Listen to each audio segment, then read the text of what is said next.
ಮಾರಕವಾಗ್ತಿವೆ bypass ಬ್ರಿಡ್ಜ್ಗಳು.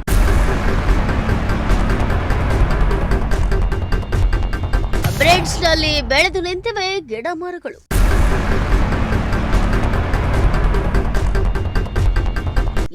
Traffic control ಮಾಡಬೇಕು. ಭಾರಿ ಗಾತ್ರದ ವಾಹನಗಳು ಸೇರಿ ಕೆಲ ವಾಹನಗಳು ಸಿಟಿಯಿಂದ ಬೈಪಾಸ್ ಮೂಲಕ ಹಾದು ಹೋಗುವುದಕ್ಕಾಗಿ ಬ್ರಿಡ್ಜ್ಗಳನ್ನ ನಿರ್ಮಾಣ ಮಾಡಲಾಗಿದೆ. ಕೋಟ್ಯಾಂತರ ರೂಪಾಯಿ ಖರ್ಚು ಮಾಡಿ ಬ್ರಿಡ್ಜ್ಗಳನ್ನೇನೋ ನಿರ್ಮಾಣ ಮಾಡಲಾಗಿದೆ.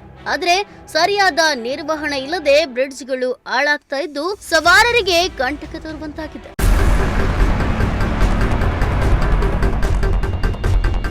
ಹೌದು, ತುಮಕೂರು ನಗರದ ಹೊರವಲಯದ ಬಟ್ಟವಾಡಿ ಬಳಿ ರಾಷ್ಟ್ರೀಯ ಹೆದ್ದಾರಿ 48 ಹಾದು ಹೋಗಿದ್ದು ಚಿತ್ರದುರ್ಗ ಸೇರಿ ಉತ್ತರ ಕರ್ನಾಟಕ ಭಾಗಗಳಿಗೆ ಹಾಗೂ ಪುಣೆಗೆ ತೆರಳುವ ವಾಹನಗಳು ಸಿಟಿಗೆ ಎಂಟ್ರಿ ಆಗದೆ ಹೆದ್ದಾರಿ ಮೂಲಕ ಹಾದು ಹೋಗಲು ಬೈಪಾಸ್ ಬ್ರಿಡ್ಜ್ ಅನ್ನ ನಿರ್ಮಾಣ ಮಾಡಲಾಗಿದೆ. ಆದ್ರೆ ಆ ಬ್ರಿಡ್ಜ್ ಗಳನ್ನ ಹೆದ್ದಾರಿ ಪ್ರಾಧಿಕಾರ ಸರಿಯಾದ ನಿರ್ವಹಣೆ ಮಾಡದಿರೋದ್ರಿಂದ ಅಪಾಯಕ್ಕೆ ದಾರಿ ಮಾಡಿಕೊಡ್ತಾ ಇವೆ. ಬಟವಾಡಿ ಬೈಪಾಸ್ ಬ್ರಿಡ್ಜ್ ನ ಸಂಧಿಗಳಲ್ಲಿ ಗಿಡಗಳು ಬೆಳೆದು ನಿಂತಿದ್ದು ಹೆದ್ದಾರಿ ಪ್ರಾಧಿಕಾರ ಗಿಡಗಳನ್ನ ಕತ್ತರಿಸದೇ ಇರೋದ್ರಿಂದ ಗಿಡಗಳು ಮರಗಳಾಗಿ ಬೆಳೆಯಲಾರಂಭಿಸಿವೆ. ಇದೀಗ ಬ್ರಿಡ್ಜ್ ನ ಒಳಗಡೆ ಇರೋ ಮಣ್ಣು ಸಡಿಲಗೊಂಡು ಬ್ರಿಡ್ಜ್ ಕುಸಿಯುವ ಸಾಧ್ಯತೆ ಹೆಚ್ಚಿದೆ. ಬಟವಾಡಿ ಬೈಪಾಸ್ ಬ್ರಿಡ್ಜ್ ನಲ್ಲಿ ನಿತ್ಯ ಸಾವಿರಾರು ವಾಹನಗಳು ಓಡಾಡ್ತಾ ಇದ್ದು ಅಧಿಕಾರಿಗಳು ಮಾತ್ರ ಕೈ ಚೆಲ್ಲಿ ಕೂತಿದ್ದಾರೆ. ವೀಕ್ಷಕರೇ, ನಾವೀಗ ತುಮಕೂರಿನ ಬಟವಾಡಿ ಬೈಪಾಸ್ ಬಳಿ ಇರುವಂತದ್ದು.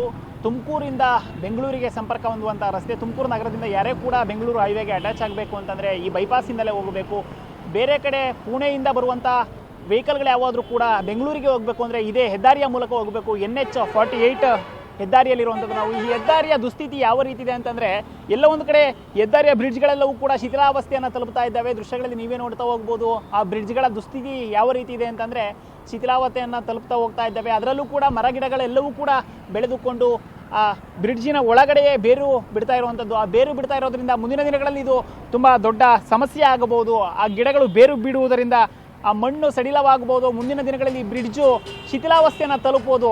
ರಾಷ್ಟ್ರೀಯ ಹೆದ್ದಾರಿ ಪ್ರಾಧಿಕಾರದವರು ರಸ್ತೆಯನ್ನು ಮಾತ್ರ ನಿರ್ಮಿಸಿ ಸುಮ್ಮನಾಗಬಾರದು. ಯಾವುದೇ ಕಾರಣಕ್ಕೂ ಕೂಡ ರಸ್ತೆಯನ್ನು ನಿರ್ಮಿಸೋದಕ್ಕೆ ಕೋಟಿ ವೆಚ್ಚಗಳನ್ನು ಭರಿಸ್ತೀರಿ, ಕೋಟಿ ವೆಚ್ಚಗಳನ್ನು ಭರಿಸಿ ರಸ್ತೆಯನ್ನು ನಿರ್ಮಾಣ ಮಾಡ್ತೀರಿ. ಆದರೆ ಅದೇ ರೀತಿ ರಸ್ತೆಗಳನ್ನು ನಿರ್ವಹಣೆನೂ ಕೂಡ ಮಾಡಬೇಕು ಅನ್ನೋದನ್ನ ಮರೆತು ಎಲ್ಲ ಒಂದು ಕಡೆ ನೀವು ಸುಮ್ಮನಾಗಿದ್ದೀರಾ ಅನಿಸ್ತಾ ಇದೆ ನಮಗೆ.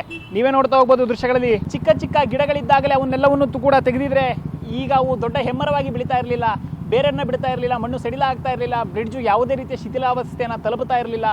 ರಾಷ್ಟ್ರೀಯ ಹೆದ್ದಾರಿ ಪ್ರಾಧಿಕಾರದವರು ಎಲ್ಲ ಒಂದು ಕಡೆ ರಸ್ತೆಯನ್ನು ನಿರ್ಮಾಣ ಮಾಡಿ ನಿರ್ವಹಣೆ ಮಾಡೋದನ್ನ ಮರೆತು ಮನೆಯಲ್ಲಿ ಮಲಗಿದ್ದಾರೆ ಅನಿಸುತ್ತೆ. ಆದ ಕಾರಣ ಚಿಕ್ಕ ಗಿಡಗಳಿದ್ದಾವೆಲ್ಲವೂ ಕೂಡ ಈಗ ದೊಡ್ಡ ಮರಗಳಾಗಿ ಬೇರು ಉಡ್ತಾ ಇರುವಂಥದ್ದು. ಮುಂದಿನ ದಿನಗಳಲ್ಲಿ ಇದರಿಂದ ತುಂಬ ದೊಡ್ಡ ಸಮಸ್ಯೆ ಆಗಬಹುದು.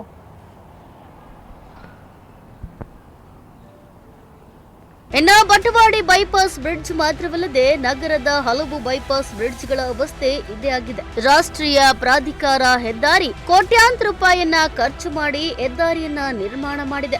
ಆದ್ರೆ ಹೆದ್ದಾರಿ ನಿರ್ವಹಣೆ ಮಾಡುವಲ್ಲಿ ಮಾತ್ರ ವಿಫಲವಾಗಿದೆ. ಇನ್ನಾದ್ರೂ ರಾಷ್ಟ್ರೀಯ ಹೆದ್ದಾರಿ ಪ್ರಾಧಿಕಾರ ಎಚ್ಚೆತ್ತು ಬ್ರಿಡ್ಜ್ಗಳಲ್ಲಿ ಬೆಳೆದು ನಿಂತಿರೋ ಗಿಡಗಳನ್ನ ಕತ್ತರಿಸಿ ಮುಂದೆ ಆಗುವ ಅನಾಹುತವನ್ನ ತಪ್ಪಿಸಬೇಕಿದೆ. ಕ್ಯಾಮರಾ ಪರ್ಸನ್ ರಾಕೇಶ್ ಜೊತೆ ಪುನೀತ್, ಪ್ರಜಾಶಕ್ತಿ ಟಿವಿ, ತುಮಕೂರು.